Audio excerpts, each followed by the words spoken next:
Geneva, Switzerland, one of the world's most peaceful diplomatic cities. At that very moment, under Oman's mediation, historic talks were underway between the United States and Iran.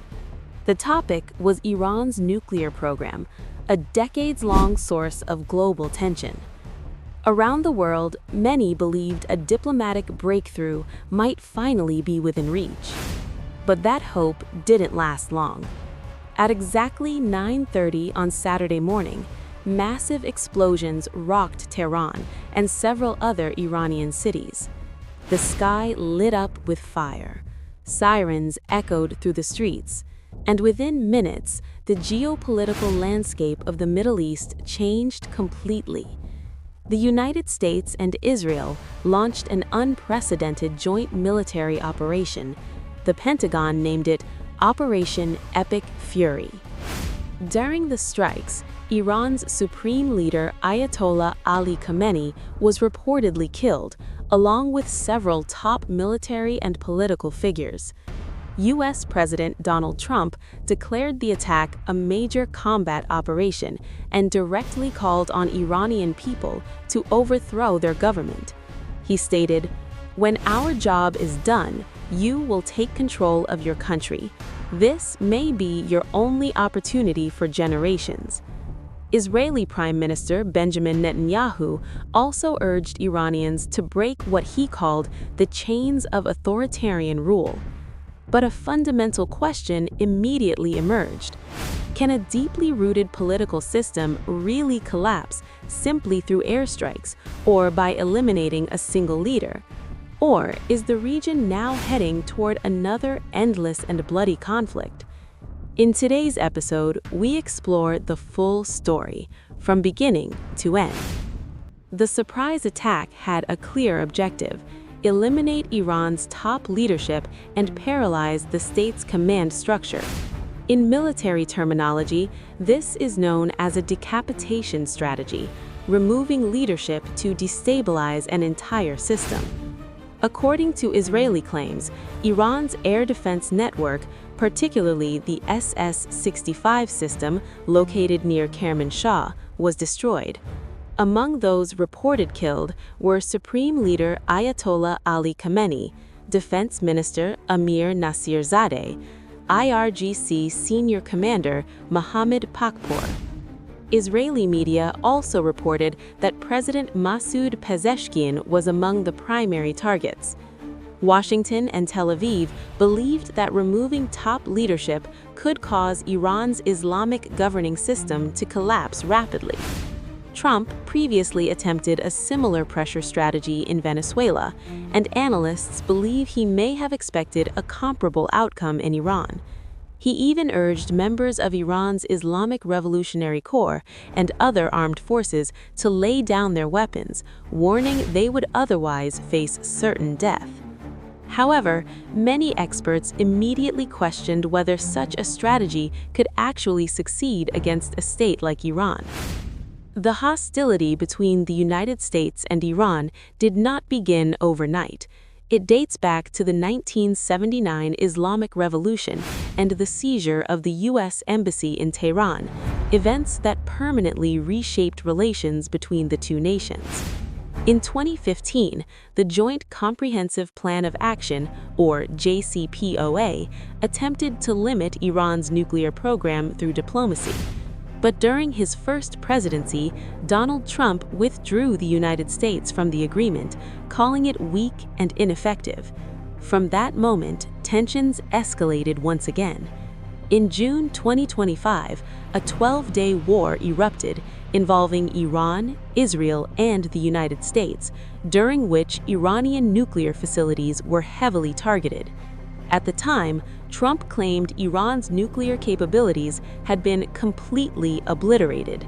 Yet less than a year later, renewed warnings about Iran's nuclear threat triggered another military campaign, raising serious questions about those earlier claims. Analysts argue the conflict is not purely about security. Politics also plays a significant role. Israel is approaching a general election later this year. Based on past experience, particularly during the Gaza War, Netanyahu's political standing tends to strengthen during wartime. For him, conflict can become a powerful political advantage. History shows that air power alone rarely leads to regime change. In 2003, removing Saddam Hussein required a full-scale ground invasion of Iraq. In 2011, the fall of Muammar Gaddafi in Libya involved not only NATO airstrikes, but also strong rebel ground forces. In both cases, the result was state collapse, prolonged civil war, and massive loss of life. Iran's Islamic system is not dependent on a single individual. For nearly 50 years, it has built a complex structure combining ideology, religious authority, and military power. Even without Khamenei, another senior religious figure could assume leadership with IRGC backing. Martyrdom and sacrifice hold deep ideological significance within Shia political culture and Iran's state identity. For this reason, experts believe Trump's offer of amnesty was unlikely to persuade the IRGC to surrender. Donald Trump outlined 4 main objectives: destroy Iran's nuclear program, eliminate ballistic missile capabilities, neutralize Iran's navy, trigger regime collapse. Experts argue facilities can be bombed, but technological knowledge cannot be erased. Iran's missile industry is domestically developed. Its naval forces rely heavily on small, fast attack boats capable of guerrilla tactics. Achieving regime change would likely require ground forces. Public reaction inside Iran has been deeply divided. Some anti-government citizens expressed relief and even celebrated the strikes. Reports emerged of teenagers publicly expressing admiration for Trump. Text messages circulated urging citizens to stay home and encouraging security forces to abandon their weapons. However, public sentiment shifted rapidly after reports spread that an Israeli strike hit a girls' primary school in Menab County, killing at least 108 civilians. One Iranian expatriate wrote online, "The first victims of this war were the girls of Menab. How can anyone celebrate this?" Internet access across major cities was largely shut down. Citizens attempted to communicate using VPNs and Starlink connections, while many fled toward the Caspian Sea region seeking safety. Iran responded quickly. Its retaliation was named Operation Truthful Promise Four. Targets included the Al Udeid Air Base in Qatar, U.S. Fifth Fleet Headquarters in Bahrain, Ali Al Salem Air Base in Kuwait. Several Gulf states reported intercepting incoming missiles, though debris falling in the UAE killed one civilian.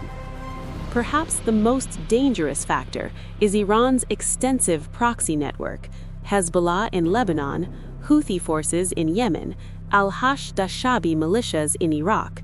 If fully activated, the conflict could escalate into a region-wide war.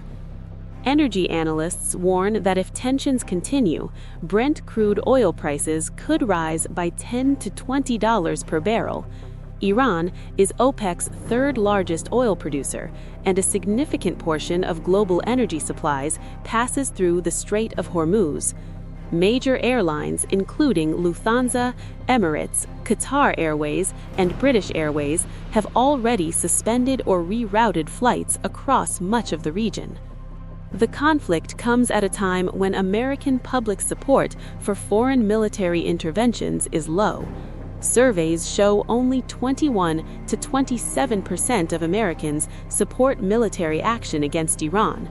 With midterm elections approaching, a prolonged conflict could politically damage Trump and the Republican Party, potentially even increasing impeachment pressure if casualties rise. Ironically, Trump and his running mate, J.D. Vance, had previously promised to end America's forever wars. International criticism followed swiftly. The UN human rights chief called the escalation a violation of international law and urged immediate diplomacy. European leaders described the situation as extremely dangerous and called for restraint. Russia condemned the strikes as reckless and accused the attackers of sabotaging diplomatic efforts. Oman's foreign minister, who had mediated the talks, expressed deep disappointment, saying another meaningful negotiation had been destroyed. Many legal experts argue the justification for a preemptive strike remains weak under international law, as no imminent threat had been proven. The reality is simple, yet unsettling. Middle Eastern politics is extraordinarily complex. Dropping bombs from the sky rarely destroys an ideology-driven state. In fact, civilian casualties often strengthen nationalism rather than weaken governments. And history teaches us one undeniable lesson: starting a war is easy, but once it begins,